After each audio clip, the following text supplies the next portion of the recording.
Facing down the Gundam's death stare, I'd almost given up fighting. Suddenly, a shell came screaming in. 2 Magella tanks drew its fire. While the Gundam was distracted by the tanks, I bailed out of my wrecked Zaku. With the medic's help, I pulled out Sean, whose mech had been completely shredded. That Gundam was like a white devil, cutting through everyone at the base. Federation troops were everywhere. We had to find a way out. After linking up with another squad of survivors, I came up with a plan. I'd pilot a working Zaku tank to draw fire while Lieutenant Sean took another one for flank support. When the fuel truck exploded, that would be the signal for everyone else to evacuate. But Sean discovered the Zaku tank had already lost an arm to the Gundam. Well, you're a pilot. Figure it out.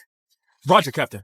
We kicked the evacuation plan into gear. Once Sean and the fuel truck driver were in position, I moved the Zaku tank close to where the Gundam was fighting. It was engaged with another Zaku squad. I had the soldier park the fuel truck under my tank, then evacuate. I fired a shot at the Gundam to get its attention. Right. Then immediately bailed out. The second the Gundam charged at us, I ordered Sean to fire at the fuel truck. Sean, no! After the truck exploded, the surviving squad took off. I dragged myself up and saw the Gundam didn't have a scratch on it. Shit. But that didn't matter anymore. What mattered was that we were getting out alive.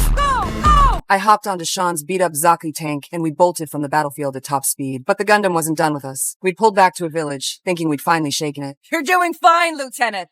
Even the cows are impressed. Then that familiar buzzing sound suddenly kicked in. Everyone out! No! I yelled for everyone to get out of the tank. A second later, a shell hit, and the Zaku tank was blown to pieces.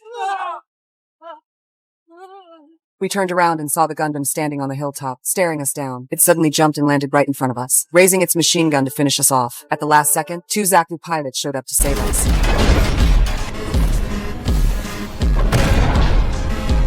Zeon convoy, move!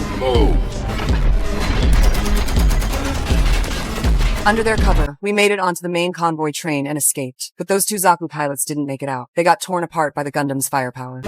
It's not following us. We barely made it back to headquarters alive, only to find the place had been reduced to rubble. No wonder the Gundam gave up the chase after taking out those 2 Zakus. With the main base destroyed, I led the surviving soldiers to a nearby salvage yard. It was a semi-military facility where Zeon forces processed scrapped mechs. Without any operational Zakus, I couldn't shake the fear that the Gundam would show up out of nowhere. At my urging, the mechanics at the salvage yard pieced together 2 working Zakus from the scrap. But before we could even run diagnostics, that terrifying white machine had already arrived. The Gundam. It's here. And it brought a friend.